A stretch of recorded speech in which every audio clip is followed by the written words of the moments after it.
Em setembro de 1969, no vilarejo de Ravchik-Tzuskago, na região de Kemerovo, um túmulo muito estranho foi descoberto. Durante o trabalho de extração em uma mina de carvão na camada central de carvão, que fica a uma profundidade de mais de 70 metros, o minerador Karnalkov descobriu um caixão de mármore de fabricação mecânica incrivelmente precisa. Na área de comando, Alexander Alexandrovich Mazaligina ordenou que todo o trabalho fosse interrompido imediatamente. O caixão foi trazido à superfície e os trabalhadores começaram a abri-lo bicando as bordas da massa fossilizada. Não tanto pelos golpes, mas pelos efeitos do calor solar, a massa derreteu em um líquido claro e escorreu. Foi um choque para todos os que o viram. O caixão estava cheio até a borda com um líquido cristalino grosso azulado. Nele estava uma mulher esguia extraordinariamente bela, que parecia ter cerca de 30 anos, com belas feições europeias e grandes olhos azuis bem abertos. Sua cobertura era marrom escuro com uma tonalidade avermelhada na cintura.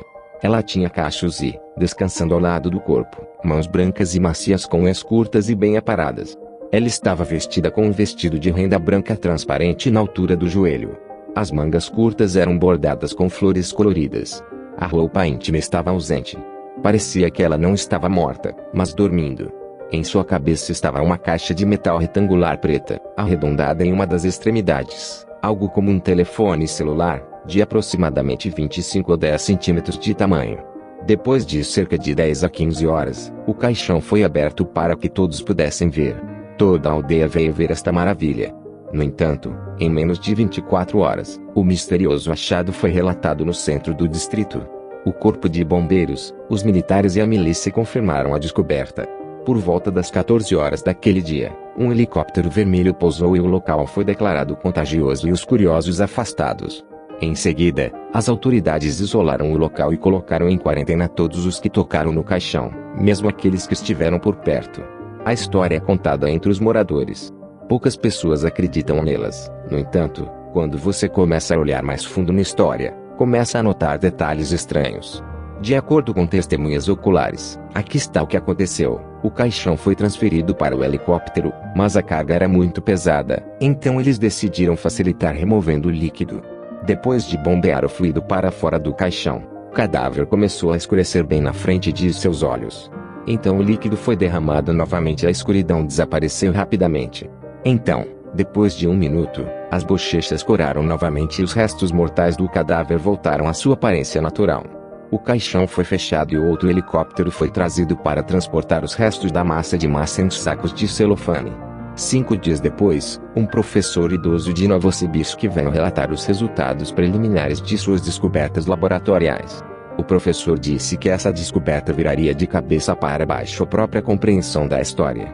Quando os cientistas soviéticos publicassem suas descobertas, o mundo científico entraria em choque. A idade do enterro, segundo o professor, era de pelo menos 800 milhões de anos. A mulher era mais velha do que o carvão, tendo sido enterrada enquanto o carvão se formava ao redor de seu caixão. Mesmo pelos critérios de datação evolucionária, isso refutou a teoria darwiniana da evolução. Portanto, tudo se resume a estas duas alternativas. Qualquer um dos homens, a obra de arte final da evolução, estava na Terra antes da Era do Carvão alegadamente de 65 a 800 milhões de anos atrás, ou o carvão não foi formado tão cedo quanto 65 a 800 milhões de anos atrás, mas muito mais recentemente, durante a Era recente do homem. De qualquer forma, a teoria da evolução está em apuros. Para salvar a teoria da evolução, alguns sugeriram que ela deve ser uma alienígena, mas a análise genética do corpo da mulher mostrou a uniformidade do homem moderno. Hoje, somos iguais aos nossos ancestrais, 800 milhões de anos atrás. Sem evolução, a natureza do tecido com que seu vestido foi feito não é passível de análise científica. Além disso, o equipamento para produzir esse material não existe hoje. Não foi possível identificar a composição e o líquido grosso azulado, mas apenas alguns de seus componentes, que incluem variedades de cebola e alho. Na caixa de metal, o professor não disse nada, exceto que estava sendo estudada. O nível de civilização na época dessa mulher era provavelmente muito mais avançado do que o nosso. Como os moradores foram silenciados. A indignação diminuiu quando a área de Tzusk foi repentinamente cercada pelos militares, e a polícia foi de casa em casa, removendo membros sediciosos da população. O local onde encontraram a tumba foi cuidadosamente cavado e preenchido com terra. Apesar dos esforços das autoridades, entre as pessoas da aldeia havia lutadores pela verdade. Um dos aldeões continuou correndo, tentando despertar interesse.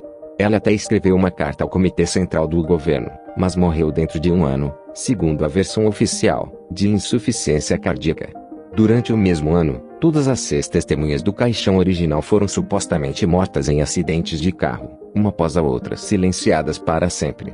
Em 1973, nas margens de ilhas do Lago Berchikul, a 6 quilômetros do local da descoberta, durante todo o verão até o final do outono as escavações em grande escala foram conduzidas em segredo. O local foi cercado por soldados e policiais. Mas um trabalhador convidado que participou da escavação e ficou quieto por um longo tempo, foi até a área comercial, um pouco bêbado, e disse que um antigo cemitério foi descoberto nas ilhas. Desde então, as pessoas da aldeia foram ao local da escavação e relataram que o helicóptero de tijolos vermelhos estava tirando algo. Além disso, nas ilhas e margens de Berchikulia, centenas de tumbas subterrâneas cuidadosamente escavadas e enterradas podem ser encontradas. Algo a considerar. Tudo isso soa muito estranho e difícil de acreditar. No entanto, se você for a Kemerovo, para a aldeia de Zavchip-Tzuskago, e perguntar às pessoas sobre a princesa Tzuski, todos confirmarão esta história. Ou pelo menos dirão que já ouviram falar. Se você pesquisar na internet, não encontrará um desmascaramento confiável dessa história, ou um fato concreto de que é falsa. Se você encontrar algo, por favor nos avise.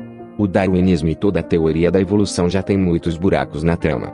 É claro que a evolução é inegavelmente verdadeira se significa simplesmente que as espécies existentes podem mudar de forma secundária ao longo do tempo, ou que muitas espécies que vivem hoje não existiram no passado.